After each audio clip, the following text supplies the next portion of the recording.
Coach, after reviewing the film and everything, what did you see that maybe you didn't see on game day? I'm not sure about a lot what I didn't see, but offensively, I thought we executed at a pretty high level. The offensive line did a really nice job, particularly run blocking, picking up the different things that they do defensively. Our receivers blocked really well downfield. That's why we got some huge explosive runs, as they did a good job. And Mike and Braylon both ran extremely well. Obviously, Talon made plays with his legs. Passing game-wise, we were pretty efficient as far as where we were supposed to be on our routes and the timing of the ball coming out of our hand. They got us a little bit late in the game with some of their pass rush, which hurt us on the drive that we had to punt the ball away, But for the most part, offensively, we played pretty good. Defensively, we played with a lot of effort. Guys were running to the ball. We still have some assignment issues that opens up big plays, explosive plays for them. We missed too many tackles. Although we were getting to the football, we missed more tackles than we did the previous week at Tennessee, which was a thing we tried to build on and actually went in the wrong direction.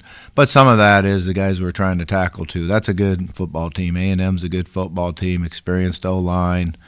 Their quarterback played really well for them. And we couldn't get off the field. If we could get one of those fourth down stops or we hold them to a field goal instead of a touchdown in the red zone, then we got a chance to win the game. But we're right there. Defensive line, is there any chance for Saili this week or Oki? I know depth has been a concern. Yeah, it's been an issue. I'm not sure yet. I saw them both out there in stretch last night and looking like they were going to go through the run, and I go out with the young guys in practice. So we're not sure yet, but I think there is some hope. And thoughts against going against Auburn this week, another game at home. And I don't know if you and Freeze ever had any interaction before, coached against each other or anything? Last year. Coached against each other last year, yeah. I mean, it was a heck of a game. It was a good win for us. A battle, actually, and a good win. But I know Coach Freeze pretty well. When he was at Arkansas State, I hired one of his guys away, Kevin Peoples, and he was really good about it, really professional about it, and happy for Kevin. And but that's really all the interactions I've really had with him. With the defensive line, we've got to see, Caleb James, Frank Mulipola, I think Otis played a couple snaps. Is that something maybe you're going to continue to tinker with, maybe get some different guys in the game that haven't played, or any of the freshmen maybe coming on, that guys that maybe can start contributing in addition to Otis? Yeah, that's actually a conversation we're going to have later on today. We were able now to have 2 practices on film with the freshmen and the young guys, and it was fun last night. They were out there competing hard and playing hard, and it was good to see that, the way they competed and how they had fun. Our pitch count's pretty high for the defensive line, so obviously we're trying to rotate some guys in, get them fresh. And I thought Frank did a nice job. I think he played 5 plays, had 3 tackles, and but then he had an assignment error that really hurt us. So it's kind of like making sure we're all on the same page when we rotate them in there. With Talon and the sacks, it seems like it's just kind of a give and take with that, because he can run backwards and escape and run for 50 yards, and then you have the 25-yard loss on that fourth quarter drive. I mean, what are the conversations with him like? Because they're such a big boom for him for you guys when he escapes the pocket, and it's can really be a damaging. I mean, how do you kind of balance what he can do and it's the kind of the negative plays of those sacks as well? Yeah, it's a fine line. You want to make sure you give him his athletic ability a chance to make plays for us, but we also have to understand situations. And the one play when we were coming out and we had a nice double move and had it open, we unfortunately didn't protect it well. That was one where I would just like to see him get outside the pocket, throw it away, understand that 2nd and 10 is an okay situation. It's not a negative play for us. I think one of one of the issues we always grade the game on is how many negative plays did we have and how many negative plays did we force. And we had way too many negative plays in that game. But then he also makes huge plays running with the ball, so it's a fine line. You don't want to take away his instincts and athletic ability, but he does need to understand the situations of the game, and his maturity now, his experience now is something that he can handle that. I think he can do that. I was going to ask you about the Auburn offense, what you see from Jackson Arnold at quarterback, and maybe is it comparable to last year's schemes? They've been struggling with their offense. There's no question about that, and they ran the ball pretty well last week. Running back looked good, running the football, and they've got a receiver that we really have to understand where he's lined up, and he's a special player, kid I'm very, very familiar with out of high school. We actually had him committed to us at A&M. He's probably as good a receiver as there is in the entire country. So we have to know where he's at every play and how we're going to slow him down and take away his free access and make sure they have to beat us left-handed. So, but I think it's a situation where we've got to do obviously improve this week in practice and make sure we know what they're trying to do scheme-wise, so that we can defend what they like to do. And then when you have the ball, their defense, despite their 0-for in conference, their defense has played pretty well. What do you make of personnel and schemes on defense? Yeah, they're a really good defensive team. They've got good outside edge rushers. They're firm inside. The linebackers play fast. Their secondary is not afraid to play man coverage. Very familiar with their defense. They're very, very well coached. We went against them, that defense, every day in practice before, so they do a great job in their schemes and what they do. It's going to be a great challenge for our offense. We've got to be able to run the football and be patient, stay away from third and extra long, where they can tee off their pass rushers. So I think we have to be efficient. We have to really be efficient on first down. When you think of Auburn historically, what comes to mind for you? I mean, you had the Newton game down there. That was a high-scoring game when Tyler comes in. You went undefeated against them here as a head coach. Yeah, it's the first time I thought about that. I do remember the game there, though, when Tyler came off the bench and threw for, I don't know, maybe 400 yards or 300 and some yards, and we couldn't tackle Cam. We just couldn't tackle him. He was so big and strong and physical, and it was going back and forth like a tennis match, and was a lot of fun.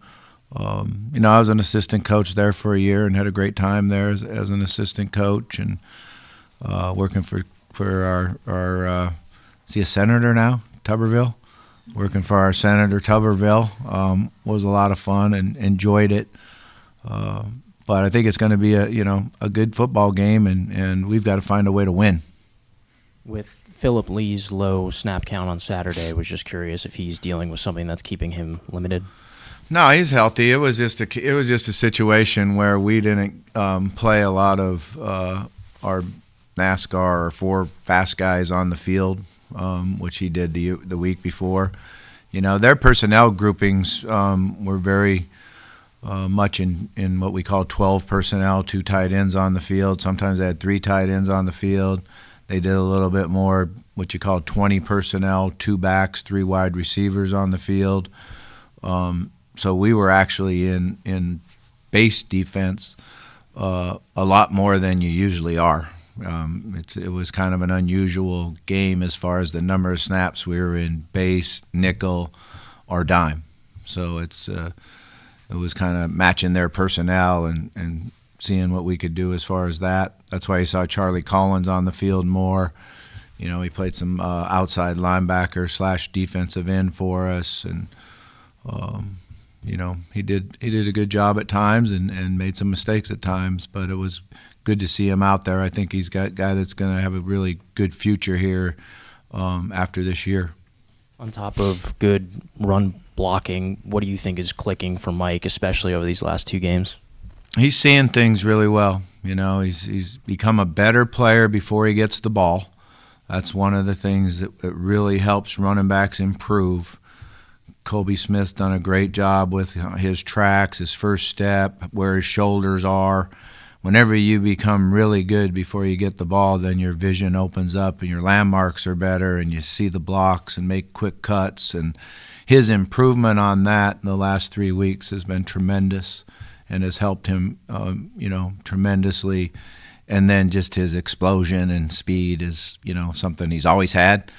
But because he's doing things a little more detailed, it shows up more. I think some recruits in town over the weekend. Just kind of curious how active a interim staff can be in the recruiting space, and if those duties maybe get pushed to somebody else. It was a good weekend for recruiting. There was a lot of good players here, and we just work hard on it, just like as if you're going to be here. Omega Blake has been a guy for y'all all year. I'm just curious, has he been exactly what you expected, or is there anything that surprised you that maybe you didn't expect whenever you recruited him? Yeah, since he's come back from spring, even over the summer, he's been very, very highly motivated. His effort, his speed, his toughness as far as how he practices, he just really elevated it and really, said to everybody out on the field, hey, I'm going to be the number one guy around here. And just by how he practices and how he plays, he's very tough-minded young man and a tremendous competitor. You mentioned a few times about wanting some more explosive plays out of the special teams. I'm curious, how do you go about getting that? Is there anything in particular you're saying that needs to happen to do that? Yeah, well, we punted the ball really well, and that was a huge win for us in our punt. We flipped the field a couple times. We covered real well. I think it was a 57 maybe yard net punt average, somewhere in that range. Unfortunately, we had the penalty on the punt return, which changed that from like a 38 net to a 50-some net, and could have had a nice win there in the punting game. But statistically, we did a good job there. Kickoff return is kind of taken out of college football anymore, it seems like. You always wonder each day you're out there practicing why are we spending so much time practicing this, But I'll tell you what we did is we even put more time into it thinking that it was going to be a lot of wind. We were concerned about the wind and what we were going to do kickoff into the wind and return game, so you had to spend enough time on that. But that's usually a wash. Nobody returns them or, you kick them out of the end zone. So, and then field goal, PAT-wise, we were even. So, you'd like to get some more pressure on their punter. We did that pretty well against Tennessee. We affected the punter. We came after it early, and he sped up. He really changed his time that he was taking on how long it took him to punt the ball, and we got some good errant punts from him, and that helped us flip the field. But still like to see the block punt scoop for a touchdown, punt return for a touchdown, their punt return, fumble. We still need to have that type of flip in the momentum from our special teams that we haven't seen yet. We've heard from you a couple times now that your message to the players has been, put your resume on tape for these next few weeks. Some of them mentioned it to us last week when they talked. Is there anybody in particular you feel like has really taken that message to heart, and how do you feel like they've all kind of adopted that? Yeah, I think they've all kind of taken it to heart. I think when you see the effort that they're playing with and the excitement that they're playing with and the technique improvement that we've seen, they're all working extremely hard and understand that they need to put their resume on tape, and that helps all of their futures. Bobby, you mentioned the run game, and A&M was only allowing 100 yards rushing coming into that game. Really, the whole operation offensively, how connected is it? How confident are you in what you guys are doing offensively right now? I think our guys are very confident, and they have executed at a high level, particularly, against Tennessee and A&M, two I call good defenses. We get another challenge this week with Auburn coming in, so it's our preparation has to be really good. Our understanding of their movements and stems. Our players are consistently getting more football intelligence and more football instincts on the offensive side of the ball, and they have great confidence in it. Communication has been good up front. Our center helps out a lot. And then our playmakers are making plays, so we just got to continue it. Another question, really just about your perspective in football here. Aside from the Notre Dame game, it's 4 losses by a combined 13 points. And what's the difference in getting over the hump and competing to finding a way to win? Yeah, I try not to think all the way back to some of those games where you feel like you should have walked off the field with the win and just concentrating on, what we're doing now. But what we need to do now is be a little bit more consistent driving the ball and scoring touchdowns when we get in the red zone. When we have to settle for a field goal and take 3 points, I think it really hurts our opportunity to win the game. We've got to come up with some of the 3rd down and 4th down stops that could flip the game right there and give us that chance to go score get another possession and find a way to win the game. We've got to get some turnovers. We haven't had a turnover as the young kids say, we haven't had a turnover in a minute. Whatever the heck that means. But my grandkids say it, it's been a minute. And I'm like, a minute? Feels like a year. We got to get some turnovers. Get some turnovers, we'll be a lot better. One more just on the crowd on Saturday, especially to me, given the weather situation. It really seemed to be a fantastic atmosphere. And that, to me, seemed like a reflection to you and the support people are showing to you and your players. Has anything happened in the last 2 weeks in the community or just people you've made connections with over the years that you've really felt the support in the area? Yeah, the crowd was awesome. To have that change time and to have the amount of rain that came down, the blizzard condition there for a while. I'm thinking, man, is anyone going to be here? We need this home field advantage. We need some help. And, man, everyone came out and did an unbelievable job, stayed there, kept cheering our players on. I know that it motivated our players. I know they felt it. And that's just a credit to all of our fans and everybody that came because it was really exciting for them. You touched on it earlier, but you and Coach Durkin were on that same staff at A&M. Is there any particular advantage for either side when you have a situation like this where both of you are familiar?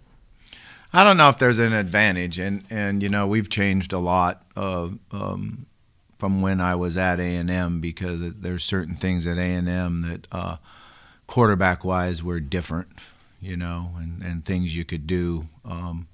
So we're a little bit different. He's doing a lot of same things, but he adds to the pile each week. He's a very unique coach, and he has a really good system, and he does a good job of defending plays. So we've got to be on top of our game and really do a good job of our substitutions, our alignments, our tempo. I think it's up to us to be able to change up those things and put some pressure on how they call things. And then offensively, you've been able to start the same 5 up front for every game. Just maybe how have you seen the cohesion of that unit progress from camp to now? You're not supposed to say that.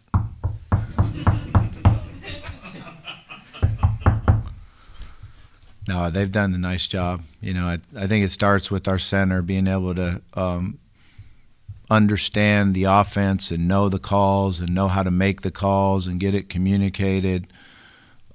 And they've done a nice job of working together, and they put a lot of pressure on each other. I think that's a great job with the offensive line is they take a lot of pride in it, and when they make an error or make a mistake, they address it amongst themselves and try to work hard not to do that again. Looking at the defensive line, just in the last couple of weeks, how good of a job do you think they've been able to do just to get off blocks and get to the ball? We've done a nice job of using our hands and being able to shed and be a presence. We've got to be a little better job of tackling and a little better job of making that play right at the line of scrimmage. But the presence has helped the linebacker not have so much space to have to cover and make the tackle. So, but I'd still like to see us improve on it and improve on our quickness and our shedding and something we got to add to the package to get better at. Seem like all three of your runners had a pretty good game on Saturday, including Braylon Russell. How much more would you like to get him involved in the offense? We need to. We've got to, and it becomes hard at times if the score transpires in where we're behind, then that becomes hard to get two backs in there and work them together and going. But we need to. I think he's one of our best football players on the offense, and he needs to touch the ball more. And that's on me. That's my job. I got to get him the football more. There doesn't seem to be a consensus among like coaches when kind of in the situation this weekend where you didn't go for two early, right? You could have gone for two to try and tie the game before halftime. You waited, and when you did, you eventually got it. Just what's your thought process there about when to go for two when it's kind of that scoreboard situation? Yeah, I've always been the belief of you don't go for it early in the game. I've done that before, or we've done it before. I can't say me, but I've been involved in it when you went for it before early and you don't make it and then you get behind, I know one way back there was a game that we played where we actually scored more touchdowns and lost the game because we went for two early. And I'm kind of a late third quarter, fourth quarter guy, when to go for two.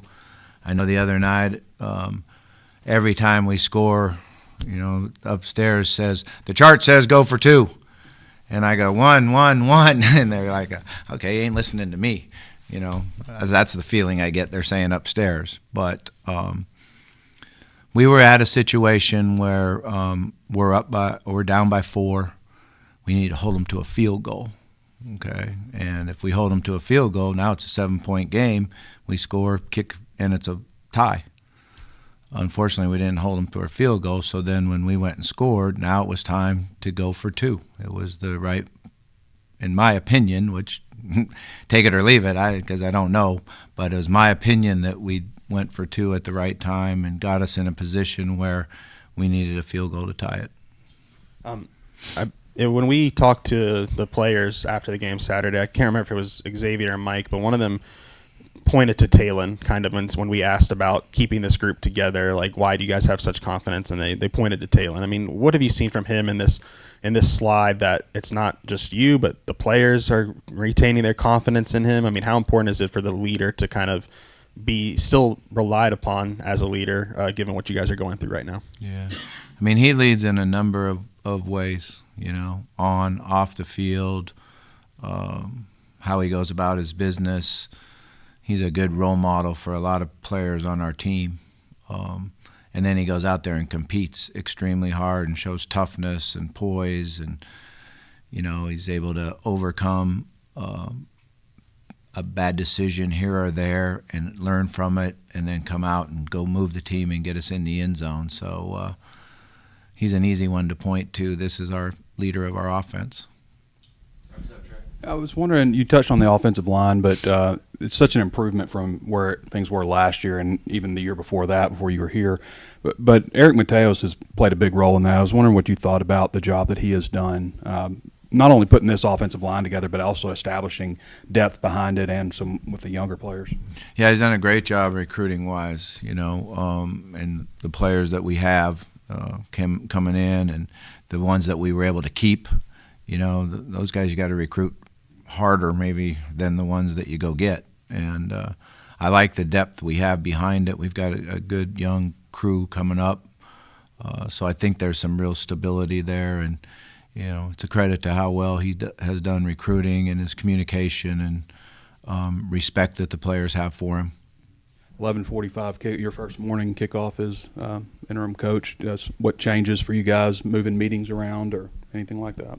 Get up earlier. Yeah. You just start the clock sooner in the morning, but be a good kick, get a good crowd, have a lot of fun. Coach, appreciate you. Thank you.